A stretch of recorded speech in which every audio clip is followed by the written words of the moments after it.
Paz do Senhor, pastora Ângela Bartolazzi falando com você. Nós estamos fazendo uma leitura linda demais do livro de Jonas.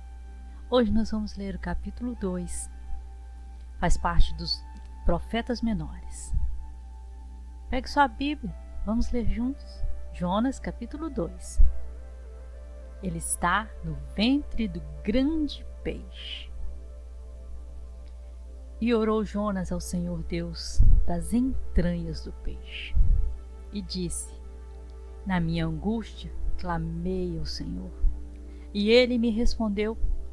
Do ventre do inferno eu gritei, e tu ouviste a minha voz.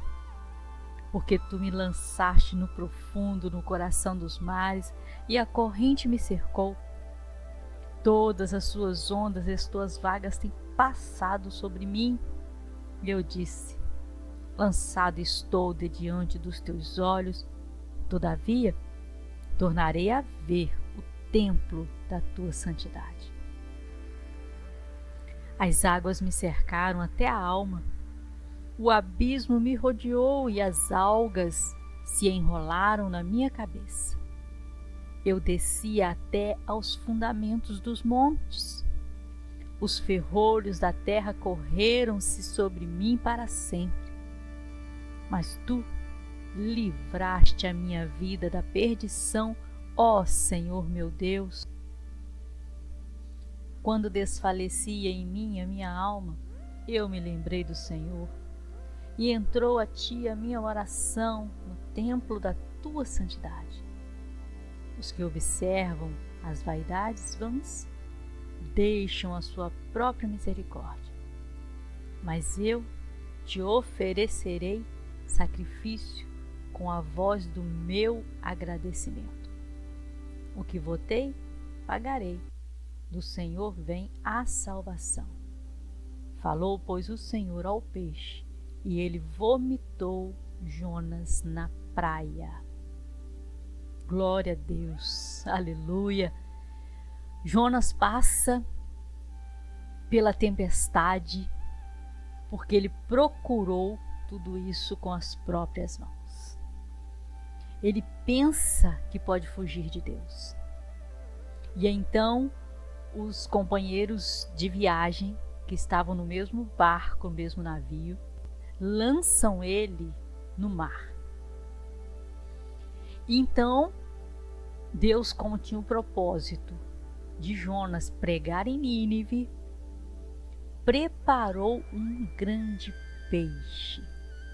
E este grande peixe, que muitos estudiosos tentam dizer se era baleia, se não era baleia, era um grande peixe. Alguns estudiosos sugerem que seria uma cachalote, uma baleia que cabe um homem na boca, que é o caso de Jonas. Estando 3 dias e 3 noites no ventre daquele peixe, ele agora percebe que está vivo. Ele não morreu, só que ele está numa condição difícil. Ele que ainda não conhecia o poder de Deus a fundo, ele começa a conhecer. Ele que ainda achava que poderia fugir da face de Deus, se esconder de Deus em outra cidade, então ele percebe que o nosso Deus pode todas as coisas. Ele percebe que ele não tem como se esconder de Deus, mas ele sabe que está no ventre de um peixe. Aquele fedor de peixe podre lá dentro. E ele diz: está no inferno. Ele desceu e as algas estão rolando no seu pescoço, na sua cabeça, porque ele está dentro de um peixe. Ele está no estômago de um peixe. Independente de que peixe era, se sabe que é um peixe. E lá de dentro daquele ventre, lá de dentro do estômago do peixe, ele faz uma oração. ele se arrepende de ter desobedecido ao Senhor. Então ele clama, ele faz votos e ele diz: eu sei que eu verei o templo de Deus novamente. Eu sei que eu verei. Então ele começa a conhecer o Deus a quem ele tentou enganar fugindo. Ele começa a conhecer. Até então ele não conhecia Deus. Porque se ele conhecesse a Deus verdadeiramente, ele não tentaria fugir de Deus. Deus ama a humanidade. Deus ama tanto a humanidade. Ele envia os profetas dia após dia para falar da palavra dele. A tempo e fora de tempo, ele envia os profetas para falar do Evangelho, para convencer as pessoas que elas precisam de Deus. E ele fez a mesma coisa com Jonas. Nínive já estava numa situação muito difícil. A maldade de Nínive já tinha passado da tolerância, do nível de tolerância de Deus. Porque até para isso Deus tem uma tolerância. Não é à toa que Jonas queria fugir.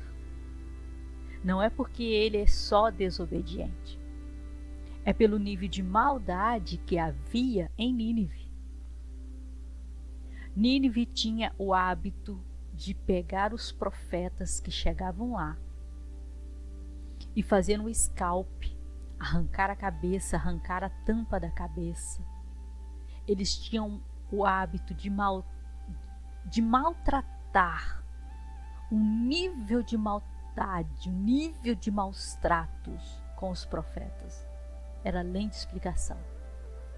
Então não é só uma fugida que ele estava tentando salvar a própria vida. Ele estava dizendo dentro de si: não vale a pena o sacrifício da minha vida por causa dessa gente ruim, por causa de pessoas tão ruins. Eu sei que muitas vezes isso nos confunde.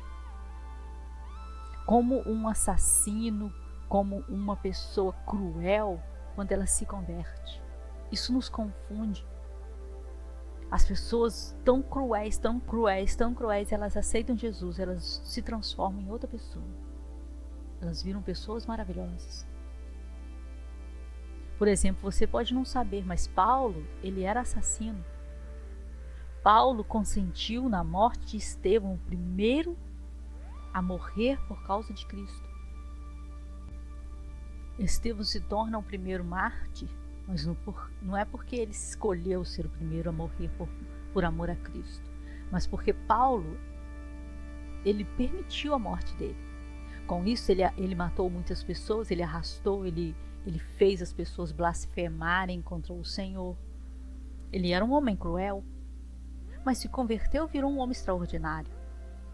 Então a nossa justiça, o nosso senso de justiça é diferente do senso de justiça de Deus. Nós queremos que as pessoas sejam punidas, porque nós não amamos como o Senhor Deus ama. Nós queremos que as pessoas sejam julgadas segundo o que nós pensamos, o que nós desejamos, segundo o que nós sentimos. E com Deus não é assim. Ele vê a crueldade de Nínive e ele ainda envia mais profetas para mostrar para eles que eles precisam se converter. E hoje está a mesma coisa. Deus está enviando os teus profetas. Dia após dia ele envia os profetas e os profetas têm falado o Evangelho. E o desejo de Deus é que todos se convertam, que nenhum pereça. O desejo de Deus é que nenhum pereça. Não é que as pessoas são escolhidas para irem para o inferno. Deus não quer isso. O inferno foi feito para o diabo e os demônios. Não foi feito para as pessoas. Infelizmente, as pessoas escolhem. Elas escolhem, sim, é uma escolha delas. Quando elas estão negando Jesus, estão dizendo eu prefiro viver da minha forma, do meu jeito, elas estão negando ao Senhor Jesus. Então é uma preferência delas. Por isso quero convidar você a orar, pedir ao Senhor a misericórdia dele sobre nós. Vamos orar? Convide alguém para orar conosco. Senhor Deus, em nome de Jesus, o poderoso Deus, o Santo de Israel, nós queremos pedir ao Senhor que tenha misericórdia de nós. Nos ajude, vem nos socorrer. Senhor, nós não queremos andar em desobediência, nós queremos fazer a Tua vontade, Senhor. Alinha-nos ao Teu coração, alinha-nos à Tua vontade, fala conosco, Deus querido, limpa os nossos ouvidos para que possamos ouvir o Senhor. Que tire todo empecilho de ouvirmos a Tua voz. Em nome de Jesus te agradecemos. Amém. Se você ainda não teve um encontro com o Senhor Jesus, deixe Ele ser o seu guia até a eternidade. Deus abençoe sua vida, Deus abençoe sua casa, Deus abençoe tudo que você fizer. Em nome de Jesus, fiquem na paz. Se você gostou desse vídeo, dê um like, curta, comente, compartilhe, ative o sininho para receber todos os vídeos novos que eu publicar. Obrigada, Deus abençoe sua vida.